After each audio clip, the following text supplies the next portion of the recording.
It is the Bobby Moe Show here on the RMU Game Day app. I'm Chris Shovlin, the play-by-play voice of Robert Morris University football and basketball. Today, we're talking RMU softball with the head coach, Jack Sparner. He comes up next right here on the Bobby Moe Show. Get a group together and cheer on your RMU Colonials with teammates, family, and friends. Group tickets are now on sale for all RMU men's and women's basketball games at the UPMC Event Center. Groups of 10 or more save big, and there are exclusive on-court experiences for groups of 25 or more. Non-stop action, fantastic promotions, and lots of fun all season long. Call the RMU Group Sales Hotline at 412-397-4949 or check it out at rmucolonials.com.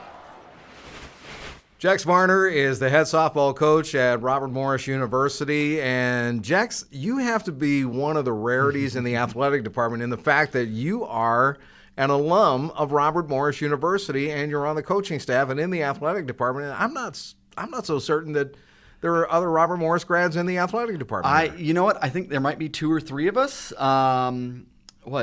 Jimmy, at least at basketball. There are not many of us that I can think of right off the top of my head that have been here, and I mean, it's great to be home. What's it like coaching at your alma mater? I mean, it has to be very unique, as we were just saying. But what's it like, coming here as a student and then a graduate assistant and working your way up as an assistant coach and then becoming the head coach of a program? There's a level of it being kind of that dream, and also it's just being home, a comfort level of knowing this campus, but also there's a layer to the pride that like, again, I started my undergrad in 2004 and have been associated with the university for now, this is almost 10 years in some form or capacity, and seeing the growth in those 10 years of what this university has grown to and what even this department has grown into, for sure. Where are you from originally? I would call Wyoming, Colorado, South Dakota. Okay. Grew up out there, did high school in South Dakota and elementary school in Wyoming, and man, you jumped. I did. I spent 5-6 years in Colorado working for Triple Crown Sports, as a company that runs baseball and youth softball events and training all over the country before I decided I wanted my piece of paper and wanted my degree in sport management. And okay. That's how I got here at Robert Morris, and everything took off from there. That was the attraction, the major? Yeah, that was the major. I had family that lived in Allison Park and in Canonsburg, but it was the major and the business side of the sports management program that was really my focus of where I wanted it to go and be. I promise you we're going to talk about softball in just a little bit. No problem. We're getting there. We're right. getting there. Jack Sparner is our guest here, the head softball coach at Robert Morris University. And, of course, when you talk about your history here at Robert Morris and coming up through the program, you actually worked under Dr. Craig Coleman, who was the softball coach for a long time, and not to mention the athletic director Correct. here at the university as well.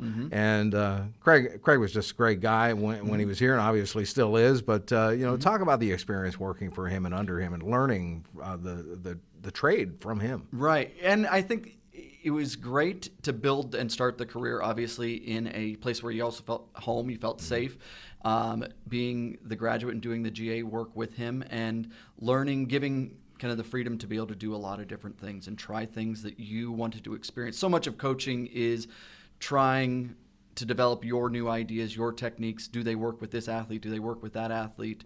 And Craig gave a lot of freedom in that sense to do that, and your ability to really connect with those athletes, which leads to so much of what your development as a coach really truly is. Of course, we're zeroing in on your history here at Robert Morris, but you've been to other places. You've coached at other places. Let's talk about those experiences. Yeah, I spent a year after I did my graduate assistant position here at Robert Morris. I spent a year at Ashland University, which is a Division II in Ohio.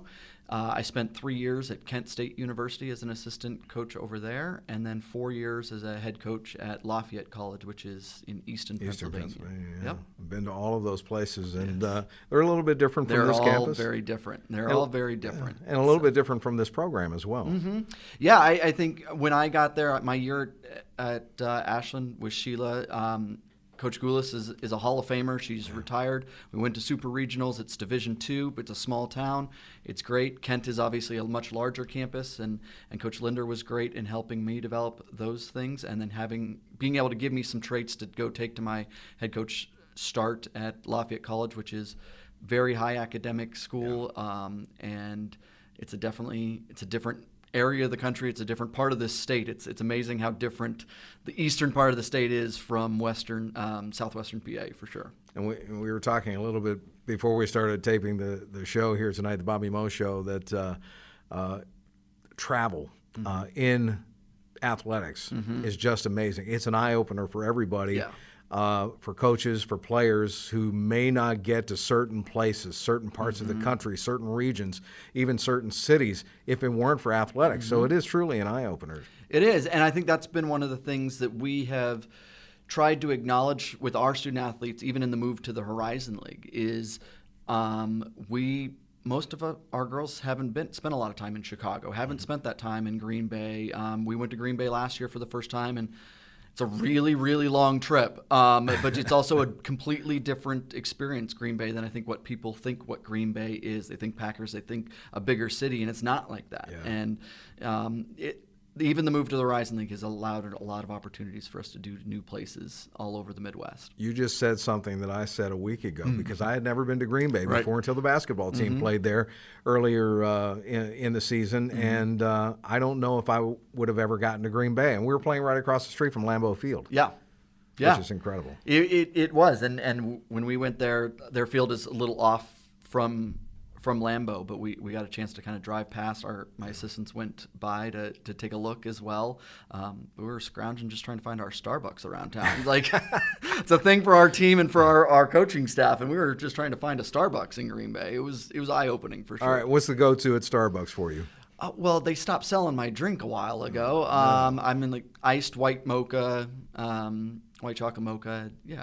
Okay. I'm always iced drinks from Starbucks. Doesn't matter the time of year. Okay. I just enjoy those much more. I mean, is there a certain time of the year where the pumpkin spice is out? I mean, you go for that pumpkin stuff. Spice, and I get into my drink and I stick with my drink. That's usually the way that goes.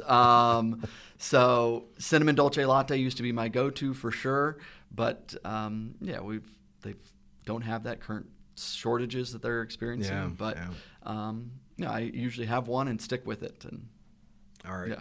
I promised that I would stick with softball. Yeah, okay. No problem.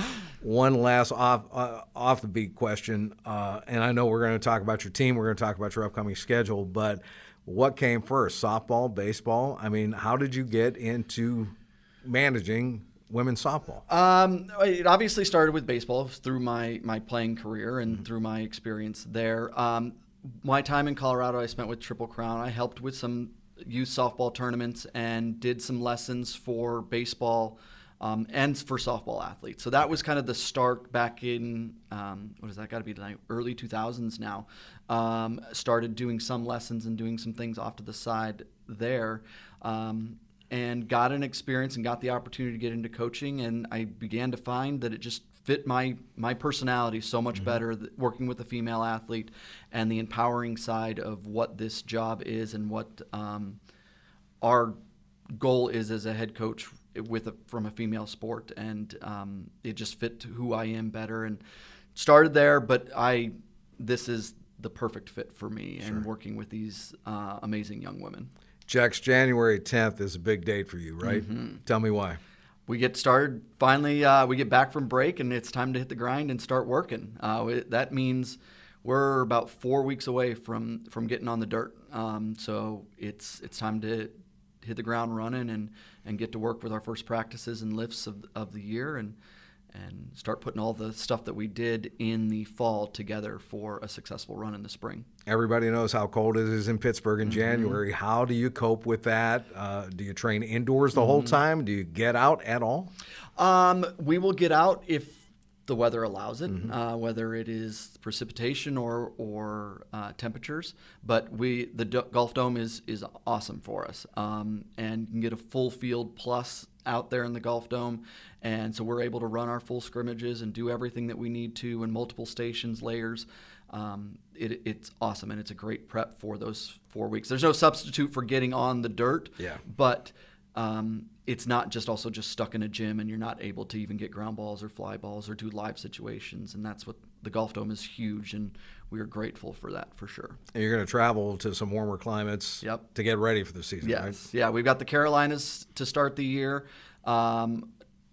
North Carolina the first weekend, Rock Hill, Winthrop for the second weekend, and then we'll head out west for our spring break, which we're looking forward to for sure. It's amazing how you can go 7 hours in a van south, and the temperature changes that much, and the climate changes that much. Yeah, we always talk about it. The Northeast schools, specifically with softball, we talk about you get north or south of the Mason-Dixon line, even if you just get into D.C., it's amazing the difference that you get in that 3 to 4 hours, and then you get down into the Carolinas, and it is that 8-hour difference is huge in temperature. It could be early spring there all of a sudden. For Absolutely. Sure. Tell me about the competition. Obviously, you have some non-conference games coming up, but you'll have some Horizon League games, and the Horizon League is a monster of a league across athletics. We're learning that in every sport here.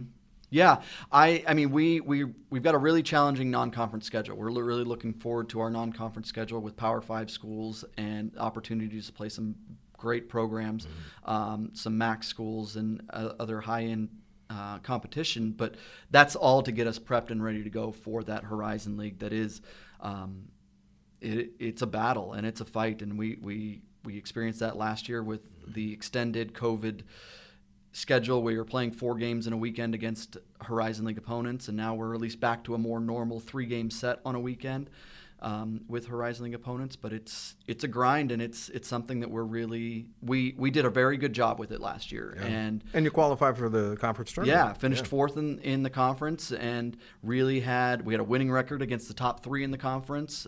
We really had a great season last year and a great start, and we did that with no information on anybody. Sure. We went into a blind year, really, and that's what we're really excited for. Is now we've got another year of information, but we've also got another year of development as a program that now to go face this competition in the Horizon League we feel really good about. I know it's early, but who are some of the leaders you're counting on coming back for your squad this year?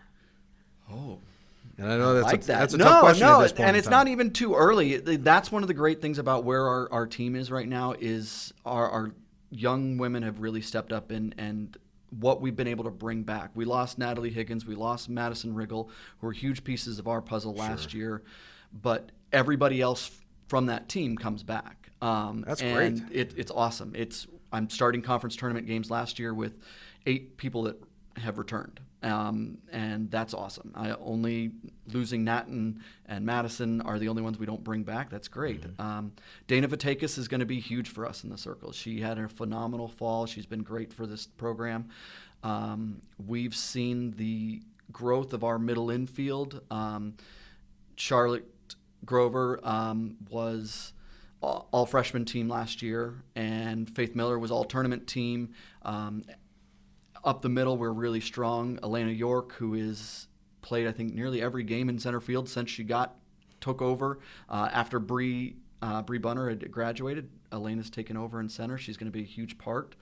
And we'll get the chance to move Erica Bell back to a more natural position. She was a great bat for us in the middle of the order, but now we get to move her back into the outfield, which I think is going to help the health and production of her game. And we're really looking forward to that. Wow, it sounds exciting. We're sitting here in December talking about softball, and all of a sudden I'm starting to feel warmer. All right. It feels like springtime when we get into these conversations. We just did our convention in Las Vegas last week, and we're all hyped and ready to go for ball, and just ready to hit the ground running. Sounds fantastic. Jack Sparner, softball coach here at Robert Morris University. It's been fun talking with you. Yes. All Great. right. I appreciate it. Thank you very much. More to follow on the Bobby Moe Show. We'll come back and catch up on the schedule and some of the scores from this past week's game, and we'll get you caught up as we head into the holiday season here. We're right in the thick of things here on the Bobby Moe Show.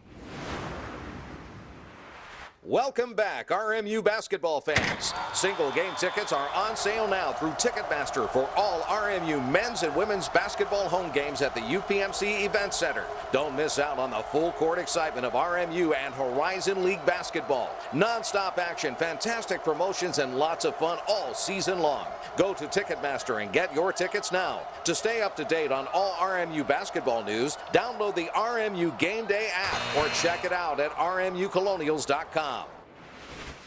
Wrapping up the Bobby Moe Show for this week, let's check the scoreboard and the schedule ahead. First of all, women's basketball fell at Miami of Florida, 86-45.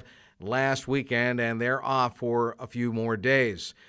Meanwhile, men's basketball fell to Florida Gulf Coast 85-74 at the UPMC Event Center, and the guys are on the road for the rest of this month. First, on Sunday, they'll be at Bowling Green to take on the Falcons. That game tips off at 2 o'clock. At 1:45 p.m. on Sunday, you'll be able to tune into the RMU Game Day app. Jim Elias and I will be on the call when the Colonials take on Bowling Green. Then on Wednesday night, they take on a former Northeast Conference rival at St. Francis of Loretto in Pennsylvania, of course, and that'll be a game at 7 o'clock Wednesday night. Again, Jimmy and I will be on the call 15 minutes before tip at 6:45 p.m. Wednesday. So we'll talk to you Sunday and Wednesday right here. I'm Chris Shovelin saying so long for now. Thanks for tuning in to The Bobby Moe Show.